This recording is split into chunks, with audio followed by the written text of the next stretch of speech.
এই বিএনপি সে আগের বিএনপি আর এই বিএনপি এক নয়। এখনকার বিএনপি হলো অত্যাধুনিক বিএনপি। এখন বিএনপি যারা করবে তারা আল্লাহর রহমতে আমি এটা বলতে পারি যে তাদের মন ভরে যাবে, ভালোবাসার ভরে যাবে। কারণ বিএনপি তারেক জিয়া সেই তারেক জিয়া নাই। তারেক জিয়ার এখন যে আমাদের চেয়ারম্যান যে নিয়ে এখন তারেক রহমান সাহেব, উনি বাংলাদেশের মাটিতে পাড়া দিয়ে যে একটা দৃশ্য বা সিনারি দেখাইছে পৃথিবীতে বিরল। এইটা এরকম হইতেই করে, কেউ আজ পর্যন্ত আমার জানা সত্ত্বে এগুলো কেউ করে নাই, কিন্তু আমাদের চেয়ারম্যান সাহেব উনি করেছেন, দেখাইছেন, এবং ভবিষ্যতে আরও দেখবেন চমক।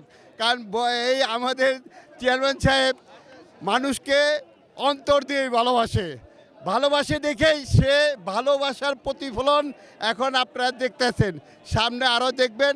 আশা করি আল্লাহর রহমতে সামনে যে আমাদের 12ই ফেব্রুয়ারি নির্বাচন, সেই নির্বাচনে আমার সারা বাংলাদেশের 18 কোটি মানুষ সবাই তারা আমার মতে তারা ধানের শীষে ভোট দিবেন।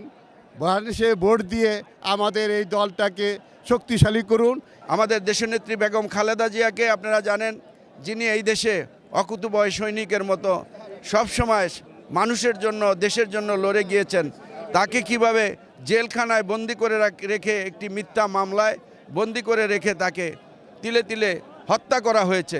এই হত্যার জন্য আমরা ইনশাল্লাহ আগামীতে এই অবৈধ ফ্যাসিস্ট সরকার শেখ হাসিনার বিরুদ্ধে এবং তার যারা এর সাথে জড়িত ছিল, আইন মন্ত্রণালয় থেকে শুরু করে, এবং যারা বিচার করেছে, অন্যায় বিচার, মিথ্যা একটি সাজানো বিচার যারা করেছে, তাদেরও আমরা বিচার আওতায় আনতে চাই।